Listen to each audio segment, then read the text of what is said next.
Hey everybody, welcome back to New Orleans. We are at world famous Pat O'Brien's, and if you're gonna do some bold predictions, sometimes it helps to have some bold juice that brings the truth out. So cheers to a happy new year and a weird year. The Sugar Bowl is here and 2020 is gone. Let's see if 2021 can get off on a better note and talk about Ohio State and Clemson. That's Berm and Chives. I'm Austin Ward. Already starting with the Chives here. Well, this is a different kind of show. This is bold predictions. This is the final bold prediction of 2020. It is the end of 2020. Thank God. We are going to go all out. We've got our magic juice. We've got Chives. We've got Austin. We've got me. We've got a rainy New Orleans, and hell yeah, your Chives. It's my first time on Bourbon Street. I can't think of any better way to do it than giving some bold predictions for the Sugar Bowl. All right. Let's start with it. Yeah. Bold prediction number one. There's going to be a lot of comments about the music playing in the background, but I'm not going to care. We're doing the best we can, folks. We're also trying to have some fun. Yes. Sorry if the wind has been blowing and then the rain is out there. This is all we could do. Fat Joe don't wait for nobody. No. And I don't know, what's love got to do with it anyway? It should be about us. It should be, and it is. So for me, bold prediction number one, Justin Fields will throw for 350 yards and 3 touchdowns against Clemson. He's going to bounce back. The Northwestern game was the worst game he's ever played. The Buckeyes are going to have the full complement of receivers back. They're going to be not in a position where Clemson is not going to let them run the ball for 300 yards. So I think they're going to really have to rely on Justin Fields getting the ball out quickly, getting it down the field. And the way they opened the game last year against Clemson, quick pass, quick pass, quick pass, just attack, attack, attack, is going to be the mentality all day. 2 Clemson fumbles that Ohio State recovers. Trevor Lawrence is great. Will the officials uphold those? Or? They will. Okay. They will uphold them. There's a bold prediction. Clemson's really good at not turning the football over. If there's one guy who will turn the football over, Travis Etienne's put the ball on the ground a few times this year. Ohio State's got a really nice defensive front. I think they force him into at least one of those. Maybe they get a strip sack on Trevor Lawrence. I don't know how the second one happens, but I know they're going to fumble twice, and Ohio State will have 2 fumble recoveries. Chris Olave will score 3 times. This is what he's been working for. I was thinking about this yesterday. Certainly when the hype video came out and the trailer, the narration, that pushed it over the top. Just how far he's come, how much work he's had to put in for this. You know, dealing with the setbacks as well, with the not being able to play in the Big Ten title game. You know, I know that Ryan Day's been trying to caution things a little bit. Say skill guys in the soft tissue, they have to ease their way back into it. I don't think Chris Olave got very sick during this when we missed the game. I was told he had 0 symptoms at all, well, so I'm going to just step on that point. He was not sick. Yeah. He tested positive. He missed the Big Ten championship game. He needs to not put the ball on the ground himself. That's one thing I'm thinking that has been sort of an underlying and weird issue all year, is that Chris Olave's fumbled like 4 times. And it's always been on the same kind of play. It's that little quick, escape valve type pass, and he gets hit from behind and fumbles. So I hope that Chris Olave has that under control heading into this game, because the Buckeyes can't turn the ball over and win against Clemson. That's my prediction number 2. They won't turn the ball over. Okay. I think the last part of that with Olave is that we talked about this going into last year's game, and it really bore out. Other than the red zone issues, Ohio State had no trouble really throwing the football. That was with Justin Fields without being able to extend plays, really use his legs the way he wanted to.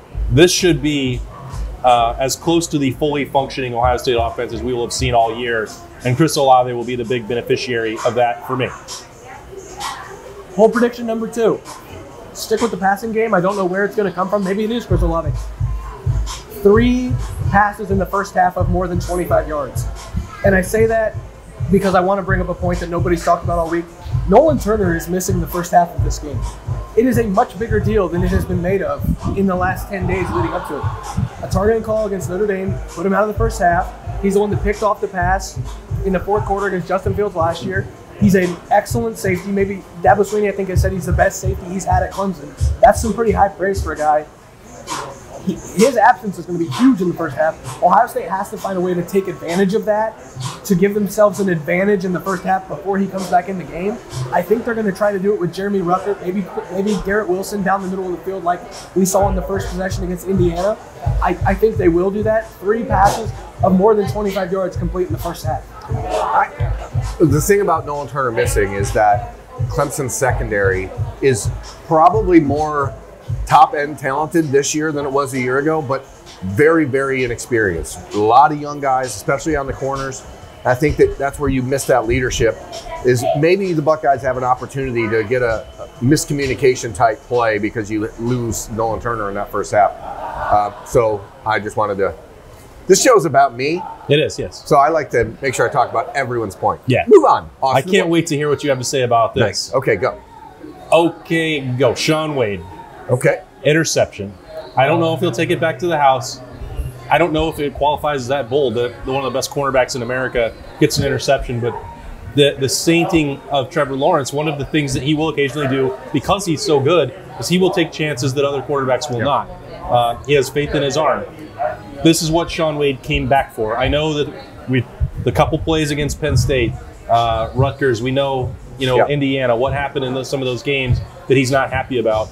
It took time, and he still hasn't had all that much of it to play as an outside cornerback, but he's going to be as ready for this game as any that he's ever played.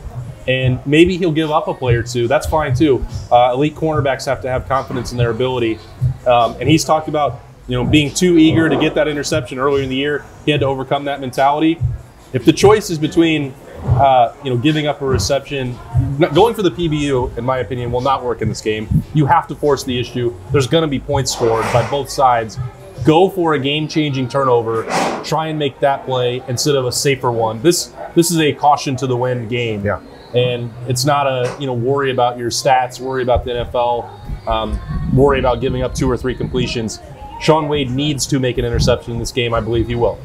And the thing is, with Trevor Lawrence, normally, because he's so confident, he's had receivers that he trusts all over the field. And they don't really have that this year.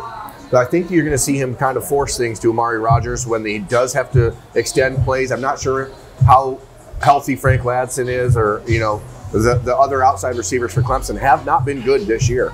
But to win against Ohio State, they're going to have to push the envelope on the edge. And that's going to require Trevor Lawrence making some throws into coverage, because all year long people have thrown at Shaun Wade, at Seven Banks in coverage, and those guys have been good. And we talked about it all year. That I thought Shaun Wade against Indiana, even against Penn State, was in pretty good coverage. He had receivers who were making incredible plays and quarterbacks who put the ball right where it needed to be. That's an amplification of what Trevor Lawrence can do, because nobody's a better passer than him.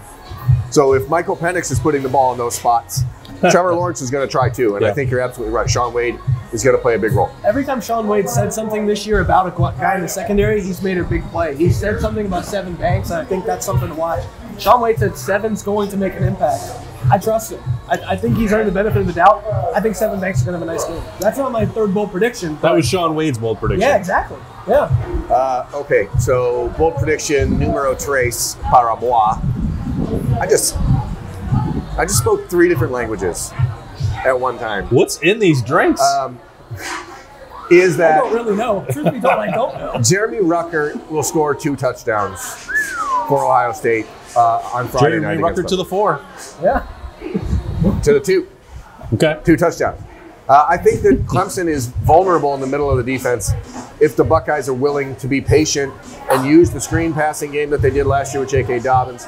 Allow the tight ends to matriculate down the field to put themselves, again, with Nolan Turner out in that first half. I think that the middle of the field is going to be susceptible.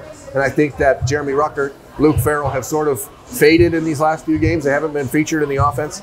But again, to beat Clemson, it's going to require Ohio State making quick decisions, quick reads, and the tight end is always open.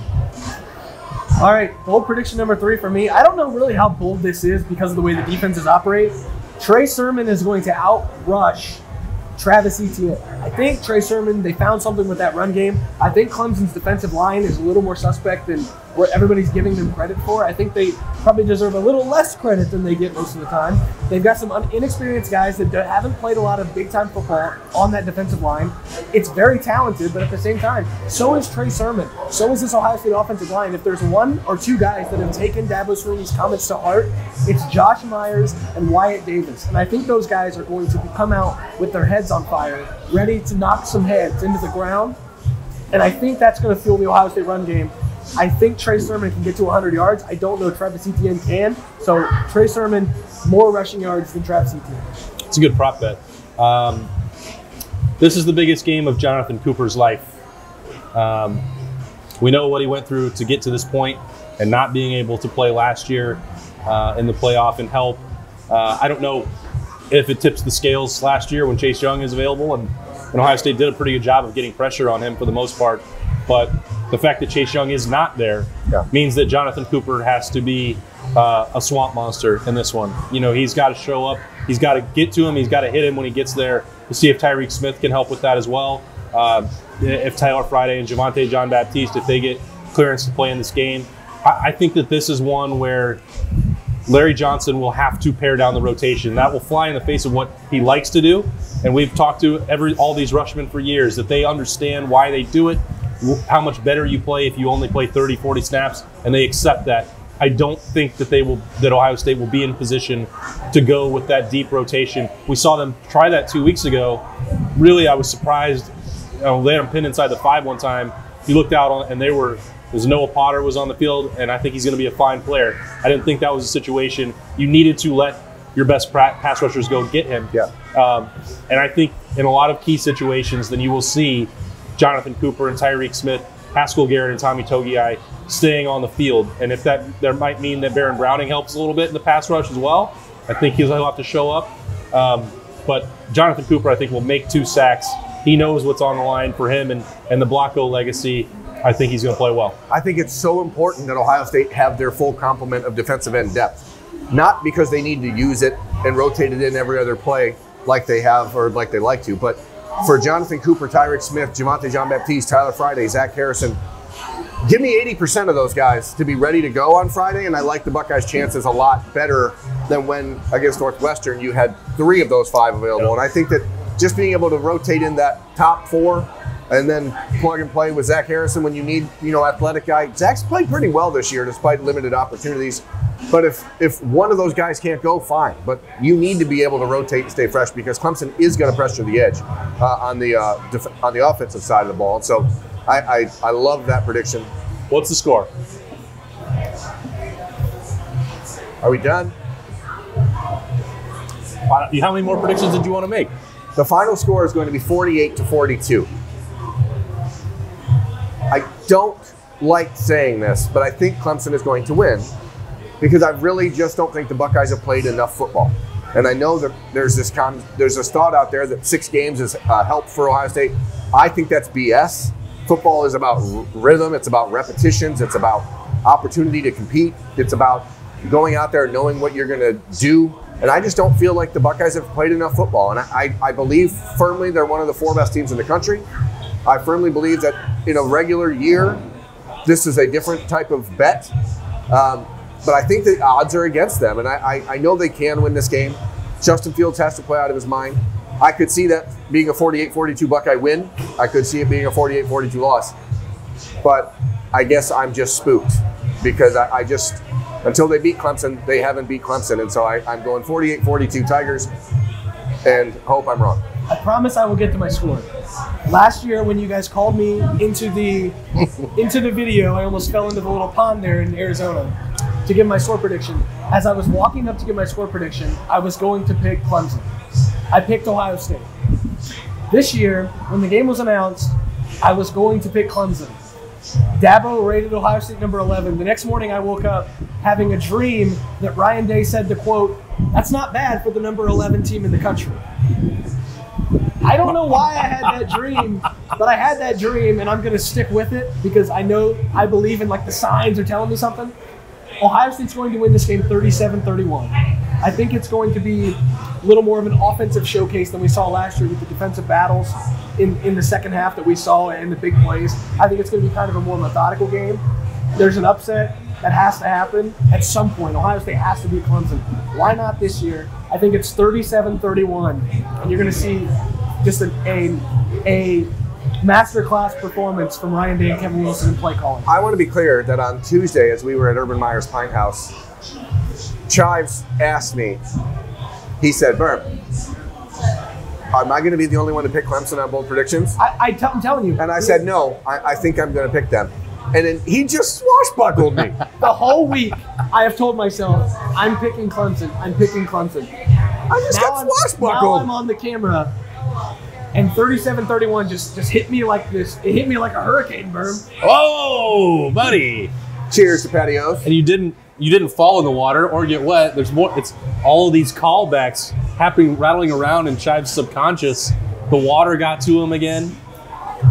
I've got 99 problems, and the only one I have is that I just got swashbuckled by Chives. Go, get it out. Everybody likes to poke fun on the fact that I pick Ohio State to win every game. Here's the secret. I believe that they are the better team in every game that I've covered them in since 2012. My record in picking them has turned out to be pretty well. The last time I was in this city, I worked for somewhere else. They had 47 college football analyst experts picking that game. One of them picked Ohio State to beat Alabama. Who was it? It was Austin J. Ward. Ohio State is going to beat Clemson tomorrow night, Friday night, in this same dome. The thing about that score that I think from last year that's a little bit misleading are the touchdown that comes off the board, the drop, maybe one of the J.K. Dobbins drops goes the other way. Maybe they call the pass interference in the end zone. Ohio State could have easily scored 49 points against Clemson last year. I don't think that's going to happen tomorrow night. Clemson is a good program. I'm not ever going to dispute that fact or short shrift them the way that I might Indiana or Northwestern or whoever. But Ohio State is the better football team, and they are going to win tomorrow night, 34-28. Hey, see you guys in Miami? Go Joseph, have a good time down here in the bayou. Cheers. Happy New Year. Thanks Happy for New watching, Year to everybody. Thanks for putting up with us. One more game to go here in the college football playoff semifinals, and then after that we'll regroup. Maybe we'll be down there in South Florida. It's been a great, weird year. Great's probably not the word, but fun to cover Ohio State as always with these guys. They're Birm and Chives, Spencer Holbrook. I'm Austin Ward. This has been Bold Predictions. We will see you in the Superdome.